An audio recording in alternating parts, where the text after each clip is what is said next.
அல்லேலூயா. இன்னைக்கு என்ன நாள்? Good Friday. இயேசு என்ன பண்ணியிருக்காரு? இயேசு ஒரு மிகப்பெரிய ஒரு மாற்றத்தை ஏற்படுத்தியிருக்கிறார். நல்லா கவனிக்கணும். கவனிக்கிறீங்களா? நல்லா கவனிங்க. காரணம் என்னன்னா, எப்போ நம்ம கேட்க ஆரம்பிக்கிறோமோ அப்போதான் என்ன பண்ண முடியும்? அதன்படி நடக்க முடியும். அல்லேலூயா. இன்னைக்கு மெசேஜ் அதை பத்தி தான். இயேசு சிலுவையில முடிந்ததுன்னு ஒரு விஷயத்தை சொல்றார். அல்லேலூயா. எதை முடித்தார்? அல்லேலூயா. முடிந்தது அப்படின்னு இயேசு சிலுவையில சொல்லும்போது என்ன காரியங்களை குறித்து அவர் என்ன பண்றாரு? முடிந்ததுன்னு சொல்றாரு. அப்போ ஒரு விஷயம் என்ன பண்ணுதுன்னு சொன்னா தொடர்ந்து நடந்துகிட்டே இருக்கு. அதுக்கு முடிவு கட்ட யாருக்குமே என்ன இல்ல? திராணி இல்ல. அதுவும் குறிப்பா மனுஷர்களுக்கு எந்த திராணியுமே இல்ல. அல்லேலூயா. அது என்ன அப்படின்றத நம்ம பார்க்கணும். அல்லேலூயா. அல்லேலூயா. வாசிங்க, இந்த வசனத்தை வாசிங்க. முதல்ல எங்க ஆரம்பிக்கிறோம்? முடிந்தது. எங்க இருக்கு அந்த வார்த்தை? யோவான்ல. யோவான் 19:30. இயேசு காடியை வாங்கின பின்பு முடிந்தது என்று சொல்லி. ஓகே, போதும். முடிந்தது. அப்போ ஒரு காரியம் இந்த உலகம் உண்டானதுல இருந்து தொடர்ந்து ஒரு காரியம் என்ன பண்ணிட்டே இருக்கு? தொடர்ந்து வந்துகிட்டே இருக்கு. அது என்னன்னா அதுதான் பாவம். நல்லா கவனிங்க. ஆதாமை தேவன் என்ன பண்றாருன்னு சொன்னா உண்டு பண்ணுகிறார். கவனிக்கிறீங்களா? ஆதாமை தேவன் உண்டு பண்ணும்போது தம்முடைய சாயலின்படியும் தம்முடைய ரூபத்தின்படியும் தன்னை போலவே மனுஷனை என்ன பண்றாரு? உண்டு பண்ணி தோட்டத்துல வைக்கிறார். இப்ப அவருடைய எதிர்பார்ப்பு என்னன்னா, இவன் என்னை போலவே இந்த பூமியை என்ன பண்ணணும்? நிரப்பணும். என்னை போலவே என்ன பண்ணணும்? பழுகி பெருகணும். தேவ சந்ததியாக இந்த பூமி நிரம்பி இருக்கணும்ங்கிறது தான் அவருடைய நோக்கம், திட்டம். ஆனா என்ன நடக்குது? பாவம் செய்கிறான். பாவம் செய்த உடனே டோட்டலா அவனுக்குள்ள ஒரு மாற்றம் ஏற்படுகிறது. அல்லேலூயா. அந்த மாற்றங்கள் என்னென்ன அப்படிங்கறத நீங்க பாத்தீங்கன்னா, குறிப்பா பாவம் அப்படின்னு நம்ம சொல்றோம்னு சொன்னா எதை நீங்க பாவம் சொல்லுவீங்க? குடிக்கிறது பாவமா? சினிமா பார்க்கிறது பாவமா? அல்லது மற்ற காரியங்கள் செய்யறது பாவமா? இதெல்லாம் அங்க இல்ல. ஏதேன் தோட்டத்துல, ஏதேன் தோட்டத்துல ஆதாம் மட்டும் தான் என்ன பண்றான்? இருக்கான். ஆதாம் கிட்ட மட்டும் தான் சொல்றாரு தேவன், நீ என்ன பண்ண? இந்த தோட்டத்தில் இருக்கிற எல்லா கனியும் நீ புசிக்கலாம், ஆனா இந்த தோட்டத்தில் இருக்கிற இந்த விருட்சத்தின் கனியை புசிக்காத. நேரம் இல்ல, ரொம்ப சுருக்கமா இருக்கிறதுனால ரொம்ப சுருக்கி பேசுறவங்க கிட்ட கொடுக்கப்பட்ட நேரத்தில் இல்லைன்னா நான் எல்லாத்தையும் உங்களுக்கு தெளிவா என்ன பண்ணுவேன்? விலக்கி சொல்லுவேன். ஆனா நேரம் சுருக்கமா இருக்கிறதுனால ரொம்ப ஷார்ட்டா சொல்றேன், புரிஞ்சுக்கங்க. கவனமா கேட்டீங்கன்னா கிளியரா புரியும். அல்லேலூயா. அப்போ தேவன் என்ன பண்றாரு? தோட்டத்தில் இருக்கிற எல்லா கனியும் புசிக்கலாம், நீ இதை பண்ணக்கூடாது. என்ன பண்ணக்கூடாது? இந்த தோட்டத்தில் இருக்கிற இந்த நன்மை தீமை அறியத்தக்க கனியை புசிக்காதுன்னு சொன்னாரு. அப்ப ஏவாலே இல்ல. ஏவாள் எங்க இருக்கா? ஆதாமுக்குள்ள இருக்கா. ஏவாளுக்கு தெரியாது. யார் சொல்லணும்? ஆதாம் சொல்லணும்.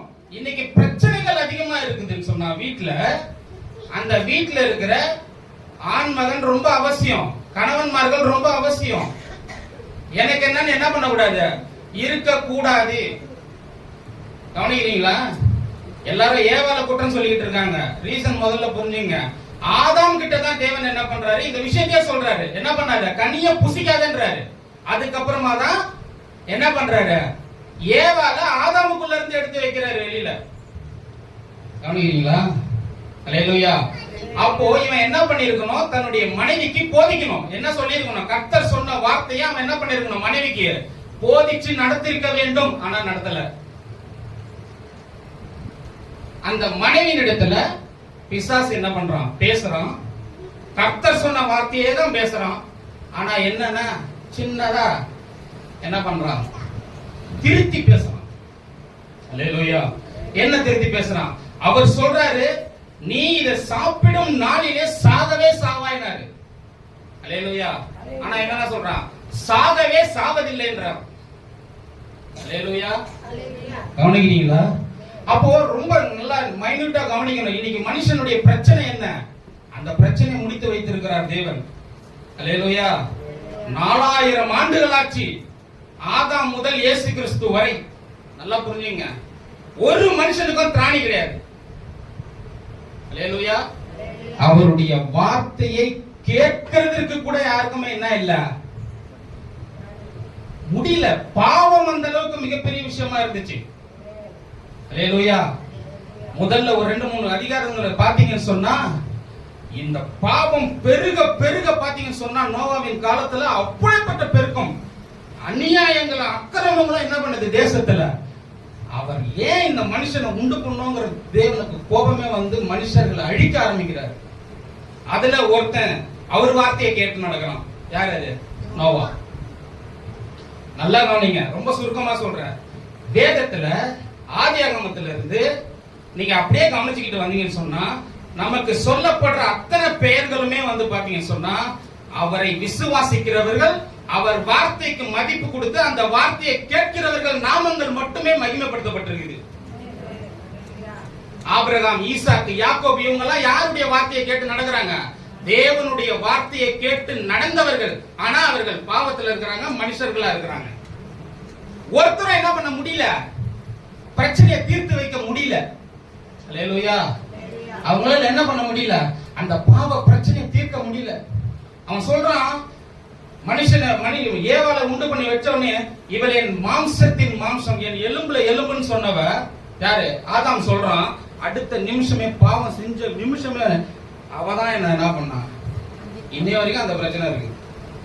தப்ப மனுஷன் என்ன பண்ண மாட்டான், ஒத்துக்கவே மாட்டான். இன்னைய வரைக்கும் இருக்கு அந்த பிரச்சனை. இது தப்புன்னு ஒருத்தர் என்ன பண்ண மாட்டாங்க, ஏத்துக்கவே மாட்டாங்க. அவங்களுக்கு அது சரி. அல்லேலூயா. ஒண்ணு. ரெண்டாவது கவனிங்க, பாவம் சொல்றோம் இல்லையா, அது என்ன என்ன பாவம்? இப்படிப்பட்ட எந்த பாவத்தையுமே அங்க ஏதேன் தோட்டத்துல பார்க்கவே முடியல. ஆனா ஒரு பாவம் செய்யறான். என்ன பாவம் செய்யறான்? தேவனுக்கு விரோதமான பாவம். அல்லேலூயா. இன்னைக்கு கூட பாருங்க, தப்புகள் நிறைய நடக்குது. ஆனா யாருக்கு விரோதமா செய்யறோங்கிறது தான் ரொம்ப முக்கியத்துவம் வாய்ந்து, அதுக்கேற்ற தண்டனைகள் மிக பெருசா இருக்கும். இன்னைக்கு இந்த பிள்ளைய நான் அடிக்கிறேன்னு சொன்னா, இது ஒரு பெரிய மேட்டர் கிடையாது. அல்லேலூயா. ஒரு சின்ன பிள்ளைய அடிச்சிட்டேன் அப்படி முடிஞ்சிடும். ஆனா இது பிரைம் மினிஸ்டர் வராருன்னா, அவர் நான் அடிச்சா என்ன சும்மா விட்டுருவாங்களா? அடுத்த நிமிஷம் என்ன பண்ணுவாங்க, சுட்டு தள்ளுவாங்க. அல்லேலூயா. அப்போ இந்த பாவம்ங்கிறத யாருக்கு எதிராக செய்யறோம்? யாருக்கு எதிரா? தேவனுக்கு எதிரா. என்னை உண்டாக்கினவர், எனக்காக எல்லாவற்றையும் உண்டு பண்ணவருக்கு எதிராக நான் பாவம் செய்யறேன்னு சொன்னா, அது எவ்வளவு பெரிய விஷயம். அல்லேலூயா. அப்ப இதற்கு என்ன இல்ல, யாராலுமே என்ன பண்ண முடியல, பதில் சொல்ல முடியல. அவர் சாயல், அவர் ரூபத்தை இவன் என்ன பண்றான், இழக்கிறான். இழக்கிறான்னா என்னன்னா, எப்போ இவன் தேவனுடைய வார்த்தையை மதிக்காம பிசாசின் வார்த்தைகளுக்கு செவி கொடுத்தானோ, அன்னைக்கு என்ன பண்ணல, எனக்கு தேவன் வேண்டாம், எனக்கு இந்த வேலை என்ன பண்ணும் அப்படின்னு சொல்லி என்ன பண்ணிட்டான், முடிச்சிட்டான். அல்லேலூயா. இப்போ என்ன நடக்குது, அன்னையில இருந்து ஒவ்வொரு காரியங்களா நடக்குது. தேவன் என்ன பண்றாரு, இவங்க பாவம் செய்த உடனே வாக்கு பண்றாரு. என்ன வார்த்தை வாசிங்க, ஆதியாகமத்துல தேவன் ஒரு வாக்கு பண்றாரு.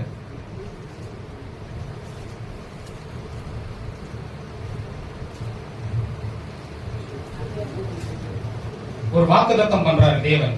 இந்த பாவ பிரச்சனைக்கு தீர்வு அங்க ஏற்படுத்துகிறார். என்ன சொல்றாரு பாருங்க, உன் வித்து, அதாவது உனக்கும் ஸ்திரீக்கும், ஆதியாகமம் 3:15. நல்லா கவனிங்க இந்த வார்த்தையை. உனக்கும் ஸ்திரீக்கும், உன் வித்துக்கும் அவள் வித்துக்கும் பகை உண்டாக்குவேன். அவர் உன் தலையை நசுக்குவார், நீ என்ன பண்ணுவ, அவர் குதிங்காலை நசுக்குவார் என்றார். நல்லா கவனிங்க. என்ன நடக்குதுன்னா, பாவம் நடந்துருச்சு. இப்போ அதுக்கான சொல்யூஷன் என்ன பண்ணி ஆகணும், அவர் ஏற்படுத்தி ஆகணும். அதனால என்னன்னா, இவன் இழந்தது சாதாரண விஷயமே கிடையாது. என்ன பண்ணிடுறான், சாதாரண விஷயமே கிடையாது. காரணம் என்ன, தேவ சாயலை இழந்தான் மனுஷன். அல்லேலூயா. தேவ சாயலை இழந்தான். இப்போ மனுஷன் என்ன ஆகுதுன்னா, பாவம் உள்ளுக்குள்ள அவனுக்குள்ள வேலை செய்து, அடுத்த 4வது அதிகாரத்துல ஆதியாகமம் 4 பாத்தீங்கன்னு சொன்னா என்ன நடக்குது, ஆதாம் தன் மனைவியாக ஏவாளை அறிந்தான். ஆதாமுக்கும் ஏவாளுக்கும் பிள்ளைங்க பிறகுது. 2 பேர் பிறகுறாங்க. நல்லா புரிஞ்சுங்க, 2 பேர் பிறகுறாங்க, காயின் ஆபேல். இந்த காயின் ஆபேல் பாவம் எவ்வளவு துரிதமா வேலை பார்க்குது, எவ்வளவு கொடூரமானதுங்கிறத நம்ம புரிஞ்சாதான் இயேசு சிலுவையில முடித்தது என்னங்கிறது நமக்கு என்ன பண்ணோம் விளங்கும். அல்லேலூயா. பிறக்குது. பிறந்த உடனே அவ என்ன பண்றா, அவர் சொன்ன பிள்ளை இதுதான் அப்படின்னு அவ என்ன பண்றா, யாரு ஏவா நினைக்கிறா. ஆனா அங்க நடந்தது என்ன, கொலைகாரன். அல்லேலூயா. கொலைகாரன் வந்து பிறகுறான். பாவம் எப்படி உள்ள வேலை செய்து பாருங்க, இம்மீடியட்டா வேலை செய்யுது. பாவத்தையும் அதன் சாபத்தையும் எவ்வளவு கொடூரமானதுங்கிறத நம்ம யாருமே தெரிஞ்சுக்கிறதே கிடையாது. அல்லேலூயா, அல்லேலூயா. நல்லா புரிஞ்சுங்க, பாவம் எவ்வளவு கொடூரமானதுங்கிறத உபாகமத்துல தேவன் என்ன பண்றாரு, 28ஆம் அதிகாரத்துல 15 முதல் 15 வசனத்துல வந்து ஆசீர்வாதத்தை சொல்றாரு. அதுக்கப்புறம் என்னது, ஃபுல்லாவே சாபங்கள் தான். அந்த சாபங்கள் என்ன பண்ணோம்னு சொன்னா, தூங்காதீங்க, நல்லா கவனிங்க. அல்லேலூயா. ஏன்னா மதிய நேரம் சாப்பிடாம இருக்கிறீங்க, நல்லா கவனிங்க. தேவனுடைய வார்த்தை வரும்போது அந்த வார்த்தையை கவனமா கேளுங்க. அந்த வார்த்தை என்ன பண்ணும் உள்ளத்துல, ஒரு வார்த்தை உங்க உள்ளத்துல வேலை செஞ்சாலும் எனக்கு சந்தோஷம் தான். அல்லேலூயா. கவனிக்கிறீங்களா?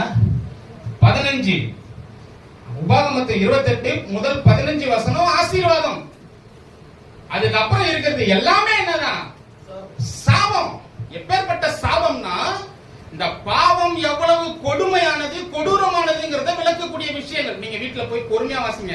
என்ன பண்ண தெரியுமா, அது ஒரு மனுஷனை அவன் அழியும் மட்டும் கூடவே இருந்து காலி பண்ணும் சாபம்.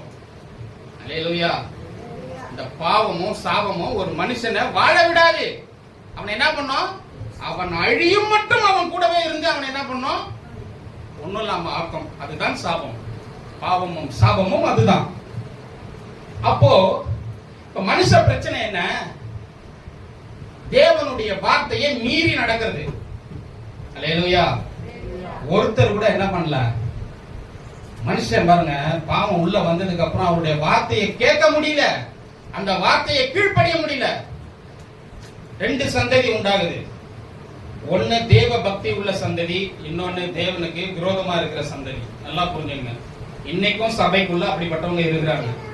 கர்த்தருடைய வார்த்தையை கேட்டு அதன்படி நடக்கிறவங்க இருக்கிறாங்க. எனக்கு என்னன்னு கேட்காம விட்டுட்டு போறவங்க இருக்கிறாங்க. அல்லேலூயா, அல்லேலூயா.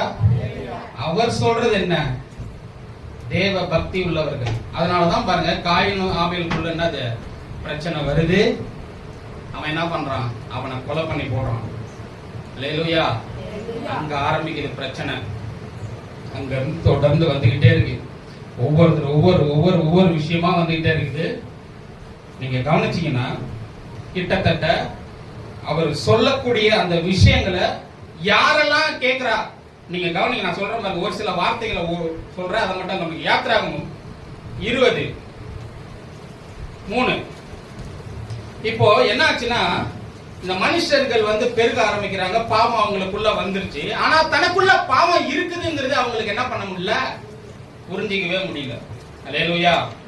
அதனால என்ன பண்றாரு தேவன், என்ன பண்றாருன்னா, இஸ்ரவேல் ஜனங்களை வழிநடத்துறதுக்கு முன்னாடி என்ன பண்றாரு, 10 கட்டளையை கொடுக்கிறாரு. இன்னைக்கு கிறிஸ்தவர்களுக்கு இந்த 10 கட்டளை என்னன்னே தெரிய மாட்டேங்குது.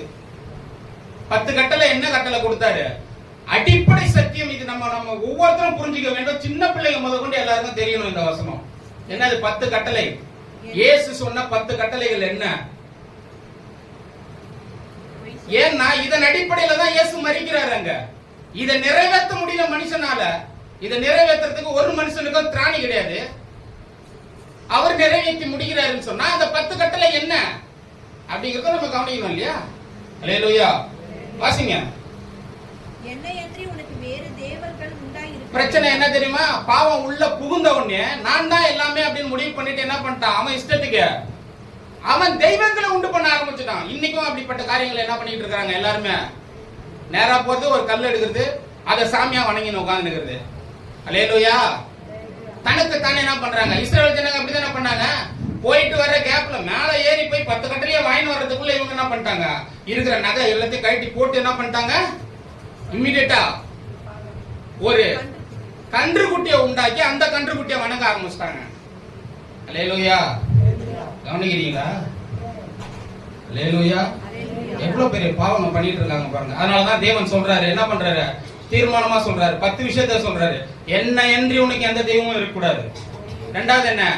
மேலே வானத்திலும் கீழே பூமியிலும். இல்ல, அடுத்தது நீ அவைகளை நமஸ்கரிக்கவும். அடுத்தது அப்படியே வாங்க. 10 கட்டளை என்னென்ன? என்னிடத்தில் அன்பு கூர்ந்து என் கற்பனைகளை கைக்கொள்ளுகிறவன். நீங்க, நான் உங்களுக்கு டைம் இல்ல, எனக்கு நான் கடந்து சொல்லிடுறேன், சரியா? நீங்க 20ல இருந்து கிட்டத்தட்ட 17 வரைக்கும் வாஸ்து பாத்தீங்கன்னு சொன்னா இந்த 10 கட்டளைகள் சொல்லப்படுது. இந்த 10 கட்டளை முன்னாடி இன்னைக்கு நாம நடக்கிறோமா? நடக்கிறோம் மட்டும் ஆமென் சொல்லுங்க பார்க்கலாம். நான் ஒரு ஆமென் வரல. அல்லேலூயா. கொலை செய்யாதிருப்பாயாக, களவு செய்யாதிருப்பாயாக, விபச்சாரம் செய்யாதிருப்பாயாக, பிறருக்கு விரோதமாய் பொய் சாட்சி சொல்லாதிருப்பாயாக. இன்னைக்கு பொய் பேசாதவங்க யார் இருக்கீங்க? கை தூங்க பார்க்கலாம். அல்லேலூயா. அப்ப இன்னைக்கும் என்ன பண்ணிட்டு தான் இருக்கிறோம்? இந்த நியாயப்பிரமாண புஸ்தகத்தை அவர் சொன்ன இந்த 10 கட்டளையை நம்ம கை கொள்ளவில்லை. ஏன் இயேசு சிலுவையில மரித்தார், இன்னும் முடிந்ததுன்னு சொல்றதுக்கு ரீசன் என்ன? அல்லேலூயா. இந்த 10 படி செய்யறதுக்கு ஒரு மனுஷனுக்கும் திராணி கிடையாது. நல்லா புரிஞ்சுங்க, என்னோட சேர்த்து சொல்றேன், என்னாலையும் சேர்த்து சொல்றேன். இதை யாராலையுமே நிறைவேற்ற முடியாது. இந்த கட்டளை ஏன் கொடுக்கப்பட்டது தெரியுமா? 10 கட்டளை. நீ இதை செய்யணும்னு நினைப்ப, செய்ய முற்படுவ, 9ல பாஸ் பண்ணிடுவ, ஆனா 1ல ஃபெயில் ஆயிடுவ. ஒன்னு என்ன? ஒன்னு என்ன, கடைசியில பாத்தீங்கன்னு சொன்னா யாதொன்றையும் இச்சியாதிருப்பாயாக அப்படிங்கிற அந்த ஒரு லாஸ்ட் பாயிண்ட் இருக்கு பாருங்க, அங்க ஃபெயில். ஏன்? பழைய எஸ்எல்சி தெரியுமா? நான் அப்படிதான் படிச்சிருந்தான். என்னது பழைய எஸ்எல்சி? 1ல ஃபெயில் ஆனாலும் 5ம் ஃபெயில். திரும்ப 5 சப்ஜெக்ட் எழுதணும். இன்னைக்கு இருக்கிறவங்க பாக்கியவான்கள். ஏன்? ஃபெயில் ஆனது மட்டும் எழுதிட்டு பாஸ் பண்ணி போயிடலாம். அல்லேலூயா. அப்ப இந்த 10 கட்டளை என்னன்னா, நீ எல்லாத்தையும் கடைபிடிச்சிட்டாலும் கடைசி 1ல ஃபெயில் ஆயிடுவ. என்னது? இச்சியாதிருப்பாயாகன்றது என்னன்னா, உன் உள்ளத்துல என்ன நினைக்கிறேன்றத பத்தி. உன் உள்ளத்துல மத்தவனை குறிச்சோ, மத்தவங்க வச்சிருக்கிறத குறித்தோ, மத்த காரியங்களை குறித்தோ நீ என்ன நினைக்கிற? அல்லேலூயா. அதுல எல்லாருமே ஃபெயில். அப்ப ஒரு மனுஷனுக்கும் என்ன பண்ண முடியல, இதை நிறைவேற்றக்கூடிய சக்தி கிடையாது. அப்ப மனுஷன் என்ன பண்றான்னு சொன்னா, இப்ப என்ன பண்ணுங்க, உபாகமம் போங்க, உபாகமம் 28க்கு போங்க. உபாகமம் 28 முதல் வசனம் வாசிங்க. இன்று நான் உனக்கு விதிக்கிற உன் தேவனாகிய கர்த்தருடைய கட்டளையின்படி எல்லாம். நல்லா கவனிக்கிறீங்களா? எப்பவுமே என்ன பொறுத்த வரைக்கும் நான் ஒரே ஒரு விஷயம் உங்க எல்லாருக்கும் சொல்லணும்னு ஆசைப்படுறேன். நான் 10 அதிகாரம் பார்த்தேன், 15 அதிகாரம் படிச்சேன், 20 அதிகாரம் படிச்சேன், 30 அதிகாரம் படிச்சேன்னு சொல்றீங்க இல்லையா? சந்தோஷம் தான். ஆனா என் பாலிசி என்ன தெரியுமா? ஒரு வசனத்தை நீங்க படிச்சாலும் அந்த வசனத்தின்படி நடக்கணும் அப்படிங்கிற ஒரு எண்ணத்தோட என்ன பண்ணுங்க, படிங்க. அந்த வசனம் என்ன சொல்லுது அப்படிங்கறத புரிஞ்சு என்ன பண்ணீங்க, படிங்க. அல்லேலூயா. கவனிக்கிறீங்களா? இந்த 10 கட்டளையை கொடுத்துட்டாரு. இப்ப இஸ்ரவேல் ஜனங்களுக்கு என்ன பண்றாரு? கானான் தேசத்துக்குள்ள போறாங்க. கானான் தேசத்துக்குள்ள போகும்போது என்ன பண்றாரு? சொல்றாரு, புத்திமதி சொல்றாரு. என்ன சொல்றாரு தெரியுமா? என்னுடைய கட்டளையின்படி எல்லாம். இந்த எல்லாங்கிற விஷயம் ரொம்ப முக்கியமான விஷயம். அல்லேலூயா. என்ன சொல்றாரு? என்னுடைய கட்டளைகளின்படி எல்லாம். எல்லாம் தான் எல்லா இடத்துலயும் செய்யணும். முடியுமா? முடியாது. அல்லேலூயா. எந்த மனுஷனாலும் முடியாது, யாராலையும் செய்ய முடியல. இப்ப அதனால என்ன பண்ணுது? அல்லேலூயா. திரும்ப ஒரு பலியை ஏற்படுத்துகிறார் தேவன். நல்லா புரிஞ்சுங்க. அந்த இஸ்ரவேல் ஜனங்கள் எல்லாருக்குமே அவன் செய்ய முடியல. உடனே தேவனிடத்துல வரான். தேவன் என்ன பண்றாரு தெரியுமா? பலி செலுத்துன்றாரு. இந்த பலி யாருக்கு அடையாளமா இருக்குதுன்னா, இயேசு கிறிஸ்துவுக்கு அடையாளமா இருக்கு. அல்லேலூயா. எல்லாத்தையும் என்ன பண்றாரு? அந்த பலிகள், அந்த அவங்க செய்த பாவங்கள் எல்லாமே அவங்க உள்ளத்துல என்ன பண்ணிக்கிட்டே இருக்குது, வேலை செஞ்சுக்கிட்டே இருக்கு. இப்ப அது எல்லாத்தையும் என்ன பண்ணி ஆகணும், முடிவுக்கு கொண்டு வரணும். தேவன் பலியை ஏற்படுத்துகிறார். அந்த பலி மூலியமா என்ன பண்றாரு? இவங்களுக்கு ஒரு மன திருப்தியை உண்டு பண்ணுகிறார். அல்லேலூயா. அப்படியே நீங்க வாசித்துக்கிட்டே வந்தீங்கன்னு சொன்னா, நேரம் ரொம்ப கம்மியாக இருக்கிறதுனால நான் கடகன்னு சொல்லிட்டு இருக்கேன். அல்லேலூயா. அப்படியே வந்துட்டு என்ன வருது? கடைசியில இயேசு கிறிஸ்து கிட்ட வந்து நிக்குது. நல்லா புரிஞ்சுங்க. இப்பதான் சப்ஜெக்டுக்குள்ளவே வந்திருக்கிறோம். அல்லேலூயா. இப்பதான் சப்ஜெக்டுக்குள்ளவே வந்திருக்கிறோம். இப்பேற்பட்ட பாவத்தை பாவத்தையும் சாபத்தையும் ஒரு மனுஷன் என்ன பண்ணி ஆகணும்? தீர்த்தாகணும். நல்லா புரிஞ்சுங்க. ஆதாம் செஞ்ச பாவத்துக்கு உங்களே எங்க கேள்வி கேட்டா என்ன நியாயம்? இன்னைக்கு நான் பாவியா இருக்கிறதுக்கு காரணம் நானா? வேதம் என்ன சொல்லுதுன்னா, உன் தாயின் கருவிலே நீ என்ன பண்ணிட்ட? என் தாய் என்ன பாவத்துல கர்ப்பம் தரித்தான்னு சொல்லுது. அல்லேலூயா. அப்ப பிரச்சனையை தீர்க்கணும்னு சொன்னா சம்பந்தப்பட்ட ஆள் யாரு? ஆதாம். அல்லேலூயா. அப்போ ஆதாம் செஞ்ச பாவத்துக்கு ஆதாம் தான் என்ன பண்ணி ஆகணும்? தீர்வு காண வேண்டும். ஆனா ஆதாம் செத்துட்டான். ஆதாம் செத்துட்டான். இப்ப தொடர்ந்து பிரச்சனை தொடருது. பாவம் நிவர்த்தி ஆக முடியல, பாவத்துக்கு வழி இல்ல, பாவத்துக்கு சரியான தீர்வு யாருமே காட்ட மாட்டாங்க. அவன் இஷ்டத்துக்கு அவன் என்னென்னமோ பண்ணிட்டு இருக்கிறான். ஒவ்வொருத்தன் மலைக்கு போறான், ஒவ்வொருத்தன் கடலுக்குள்ள போறான். அல்லேலூயா. போறாங்க. பிரச்சனைக்கு என்ன இல்ல? முடிவு இல்ல. அல்லேலூயா. யாருக்குமே எந்த பிரச்சனைக்குமே முடிவு தெரியல. அல்லேலூயா. ஆனா அவர் சொல்லிட்டாரு, அப்பவே சொல்லிட்டாரு. தீர்க்கதரிசிகள் மூலமா, அதுக்கப்புறம் ஆதியாகமம், யாத்திராகமம், உபாகமம், என்னாகமம், அல்லேலூயா, இந்த 5 புஸ்தகங்களுக்கு அப்புறமா தீர்க்கதரிசிகள் மூலமா சில விஷயங்களை உயிர்ப்பிக்கிறார். என்ன நடக்க போகுது அப்படிங்கறத அவர் என்ன பண்றாரு? சொல்லிக்கிட்டே இருக்காரு. அல்லேலூயா. ஒவ்வொரு தீர்க்கதரிசன புஸ்தகங்களையும் பாத்தீங்கன்னு சொன்னா இயேசுவை முன் அறிவிக்கப்படுகிறது. இயேசு என்ன பண்ண போகிறார்? அல்லேலூயா. அவர் என்ன செய்ய போகிறார்? அவர் எங்க வர போகிறார்? எப்போ நடக்க போகிறார்? என்ன நடக்க போகுது அப்படிங்கிற விஷயத்தை எல்லாத்தையுமே ரொம்ப தெள்ள தெளிவா என்ன பண்ணிக்கிட்டே இருக்கிறாங்க தீர்க்கதரிசிங்க, உரைச்சிக்கிட்டே இருக்கிறாங்க. அல்லேலூயா. அல்லேலூயா. கவனிக்கிறீங்களா? ஆனா நல்லா கவனிங்க. பாவ பிரச்சனை இன்னும் தீர்க்கப்படல. அப்ப பாவ பிரச்சனை தீர்க்கணும்னு சொன்னா நல்லா கவனிங்க. ஆதாம் செய்த பாவத்துக்கான பரிகாரம் ஆதாம் தான் செய்யப்படணும். ஆனா ஆதாம் உயிரோட இல்ல. இப்ப இந்த பிரச்சனைக்கு ஒரு முற்றுப்புள்ளி வைக்கணும். இந்த பாவத்துக்கு ஒரு முற்றுப்புள்ளி வைக்கணும். அல்லேலூயா. பாவத்தின் விளைவுகள் என்னென்ன பண்ணுச்சு அப்படின்னு பாத்தீங்கன்னு சொன்னா ஏகப்பட்ட விஷயத்தை பண்ணுச்சு. மனுஷனுக்கு மரணத்தை கொண்டு வந்தது, வியாதியை கொண்டு வந்தது, பொறாமையை கொண்டு வந்தது, எரிச்சலை கொண்டு வந்தது, இல்லாமையை கொண்டு வந்தது, அல்லேலூயா, தரித்திரத்தை கொண்டு வந்தது பாவம். இப்ப இந்த பிரச்சனைகளுக்கு எல்லாம் முடிவு கட்டப்பட வேண்டும். ஆனா ஆதாம் என்ன பண்ண முடியல. இந்த பிரச்சனைகள் அப்படியே தொடர்ந்து வந்துகிட்டே இருக்கு. முடிவு கட்டுறதுக்கு ஆள் இல்லை. அல்லேலூயா. அதனாலதான் தேவன் என்ன பண்றாருன்னா, அவர் சொல்லுகிற பிரகாரம், நல்லா புரிஞ்சுங்க, மனுஷனை தேவ சாயலா உண்டாக்குனாரு. ஓகேவா? அவரை போலவே உண்டாக்குனாரு. அப்போ மனுஷன் இந்த பிரச்சனையை சால்வ் பண்ணணும்னு சொன்னா அவன் சுத்தமானவனா இருக்கணும். அல்லேலூயா. இங்க மீறப்பட்டது என்ன? பாவம்னா என்ன? அவருடைய வார்த்தையை மீறுவது. நல்லா புரிஞ்சுங்க. பாவம்னா என்னன்னா, அவர் வார்த்தையை, நான் சொல்றேன் இத சாப்பிடாத அப்படின்னு சொன்னார் பாருங்க, அந்த வார்த்தையை மீறினது தான் மிகப்பெரிய பாவம். இன்னைக்கு அந்த பாவத்தை எல்லாருமே பண்றோம். அல்லேலூயா. அல்லேலூயா. 10 கட்டளை நான் ரொம்ப பெர்ஃபெக்ட் அப்படின்றதுக்கு கொடுக்கப்படல. நான் எப்பேற்பட்டவன் அப்படிங்கறத நான் அதை படிக்கும் போது தெரியும். நான் என்ன இல்ல, கரெக்டா இல்ல, அதனால என்ன நான் என்ன பண்ணிக்கணும், மாத்திக்கணும் அப்படிங்கிறதுக்காக கொடுக்கப்பட்டது. இப்ப நான் மாத்தணும்னு பாக்குறேன், ஆனா முடியல. அதனால நான் என்ன பண்றேன், இப்போ தேவன் இடத்துல போறேன். இப்ப தேவன் என்ன பண்றாருன்னா அதுக்கு தீர்வு ஏற்படுத்தி வச்சிருக்கிறார். அவர் தான் யாரு? இயேசு. இப்ப இயேசுவை என்ன பண்றாருன்னு சொன்னா ஸ்திரீயின் வித்துன்னு சொல்லப்படுது. நல்லா கவனிங்க. ஸ்திரீயின் வித்து. ஸ்திரீக்கு வித்தே இல்ல.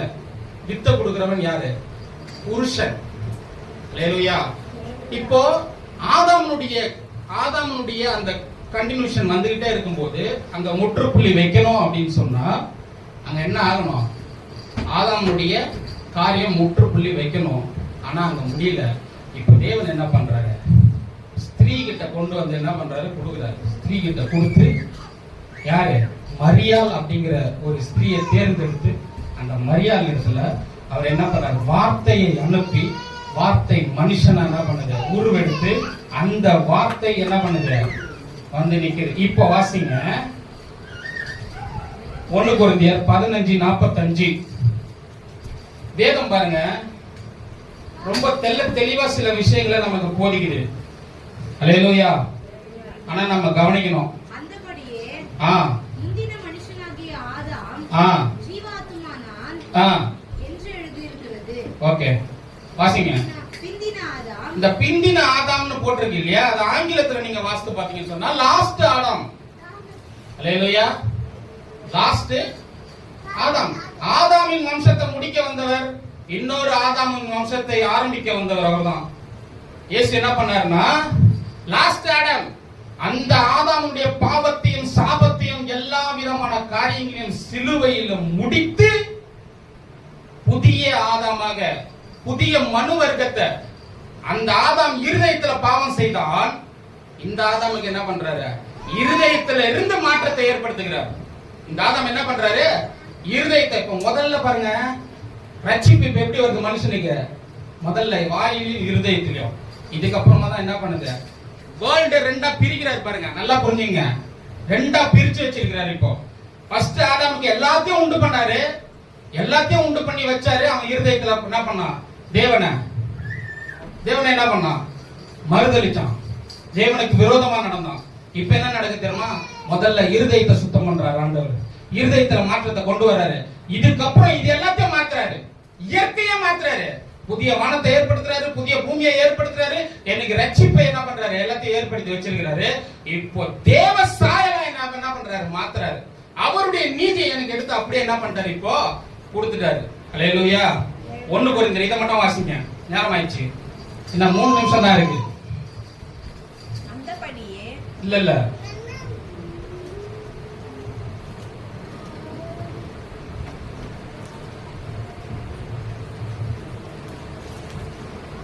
எபேசியர் வாசிங்க.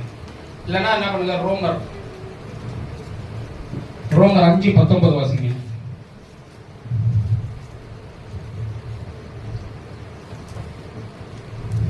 அன்றியும் ஒரே மனுஷனுடைய கீழ்ப்படியாமையினாலே அநேகர் பாவிகள் ஆக்கப்பட்ட போது ஒருவனுடைய கீழ்ப்படிதலினாலே அநேகர் நீதிமான்கள் ஆக்கப்படுவார்கள். போதும்.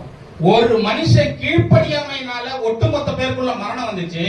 இப்போ ஒரு மனுஷன் ஆண்டவராக இயேசு கிறிஸ்துவினுடைய கீழ்ப்படிதனால, இவர் முக்கியத்துவம் கொடுத்ததே தேவனுடைய வார்த்தைக்கு தான். நல்லா புரிஞ்சுங்க. இயேசுவை சாதாரணமா பார்க்காதீங்க, இரண்டாவது ஆதாமா பாருங்க. மனு வர்க்கத்தினுடைய ஆரம்பமே இப்ப அவர்தான். அந்த ஆதாம் எப்படி எல்லாத்தையும் ஒண்ணுலாம் ஆகினானோ, இந்த ஆதாம் எல்லாத்தையும் உயிர்ப்பித்து எல்லாத்தையும் மறுரூபமாக்கப்பட்டு எல்லாத்தையும் என்ன பண்ணிருக்கிறாரு, புதுசா மாற்றிருக்கிறாரு. அல்லேலூயா. கவனிக்கிறீங்களா? அதனாலதான் ஒருவன் கிறிஸ்துவுக்குள் இருந்தால் எல்லாம் புதிதாயின, பழையவைகள் எல்லாம் ஒழிந்து போயின, எல்லாம் புதிதாயின. அப்போ இந்த இரண்டாவது ஆதாமுக்குள்ள ரட்சிக்கப்பட்ட ஒவ்வொருத்தரும் இருக்கிறோம். நல்லா புரிஞ்சுங்க, ரட்சிக்கப்பட்ட ஒவ்வொருத்தரும் இந்த இரண்டாவது ஆதாமுக்குள்ள இருக்கிறோம். இந்த இரண்டாவது ஆதாம் என்ன பண்ணிட்டாருன்னா, அந்த பழைய ஆதாமுடைய அத்தனை சாபத்தையும் பாவத்தையும் சிலுவையில் என்ன பண்ணிட்டாரு, முடித்து கட்டிவிட்டு என்ன பண்ணிட்டாரு, இப்போ புதுசா தேவனுடைய நீதியை நமக்கு கொடுத்து புது மனுஷனா மாத்திட்டாரு. ஒவ்வொருத்தருக்குள்ளும் புது இருதயத்தை கொடுத்து புது மனுஷனா மாத்தி இப்ப இவருக்குள்ள இப்ப தேவன் என்ன பண்றாரு தெரியுமா, தேவன் என்ன பண்றாரு, நம்மளை பார்க்கும்போது ஆதாமின் வம்சமா நம்மளை பார்க்கல. அல்லேலூயா. அவர் என்ன பார்க்கும்போது எப்படி பார்க்கிறாருன்னா, இயேசுவின் மூலமா என்ன பார்க்கிறாரு, இயேசுவுக்குள்ள என்ன பார்க்கிறாரு. அல்லேலூயா. இயேசு என்ன பண்ணாரு, அந்த ஆதாம் சாப்டர் முற்றுப்புள்ளி வச்சு முடிச்சிட்டாரு. இப்போ நான் என்ன பண்ணிருக்கிறேன், புது விஷயம். இயேசு கிறிஸ்துவுக்குள்ளாக நான் என்ன பண்றேன், என்னுடைய பாவத்தை எல்லாம் இவர் என்ன பண்ணாரு, சுமந்து தீர்த்தார், இவர் தான் என்னுடைய எல்லாமே அப்படின்னு சொல்லி நான் கவனிக்கும் போது இப்ப இதான் என்ன எப்படி பாக்குறாருன்னு சொன்னா, என்னுடைய பாவங்களையோ என்னுடைய விஷயங்களையோ பாக்குறது இல்ல. அதுக்காக நான் பாவம் செஞ்சுக்கிட்டே இருக்க முடியுமா? அப்படி செய்யக்கூடாது. நீங்க வாசித்து பாருங்க, அப்படிதான் சொல்லப்பட்டிருக்குது. பவுல் ரொம்ப தெளிவா சொல்றாரு. அல்லேலூயா. அப்படி செய்யாதீங்க, பாவத்தை செய்யாதீங்க, அது நமக்கு தேவையில்லாத ஒண்ணு, அது நீங்க செய்யவே கூடாது. காரணம் ஏன், அதுக்கு செத்தீர்கள், பாவத்துக்கு செத்து நீதிக்கு பிழைத்திருக்கிறோம் நம்ம. அப்ப அந்த காரியத்தை எப்படி நான் செய்ய முடியும், அதை செய்ய முடியாது. கிறிஸ்து நமக்காக அவர் என்ன பண்ணிருக்கிறாரு, பாவ பலியானதுனால நம்ம என்ன பண்ணிருக்கிறோம், இன்னைக்கு அவருக்குள்ளாக அவருக்கு பேர்பட்ட யாருமே முடிக்க முடியாத காரியத்தை கிறிஸ்து நமக்காக சிலுவையில் என்ன பண்ணிருக்காரு, முடித்திருக்கிறார். ஒரு விஷயம் நல்லா கடைசியா ஒரே ஒரு விஷயத்தை சொல்றேன், அதை மட்டும் நல்லா புரிஞ்சுங்க. 2 கொரிந்தியர் 5ஆம் அதிகாரம் 21வது வசனம்.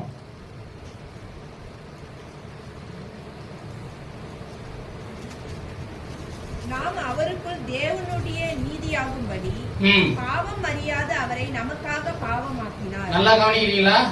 இன்னைக்கு என்ன பண்ணிருக்கிறோம், குட் ஃப்ரைடே வந்திருக்கிறோம். நல்லா கவனிங்க, இன்னைக்கு குட் ஃப்ரைடே. இன்னைக்கு என்ன நாள், என்ன நடந்திருக்கு அப்படின்னா, தேவன் ஒரு காரியத்தை திட்டமிட்டு செஞ்சிருக்கிறாரு. என்ன காரியம் செஞ்சிருக்கிறாரு தெரியுமா? இந்த பாவ பிரச்சனை தீர்க்கணும் அப்படிங்கிறதுக்காக நாம் அவருக்குள் தேவனுடைய நீதியாகும்படிக்கு, என் நீதியை கொண்டு நான் தேவனிடத்துல நெருங்க கூட முடியாது. நல்லா புரிஞ்சுங்க, அது ஒரு காலம் உங்களால முடியாது. உயிரோடு இருக்கிற வரைக்கும் நான் செஞ்ச தப்பு, அப்பேற்பட்ட தப்பு, அதுக்கு சொல்யூஷன் என்னால தேடவும் முடியாது, என்னால பண்ணவும் முடியாது.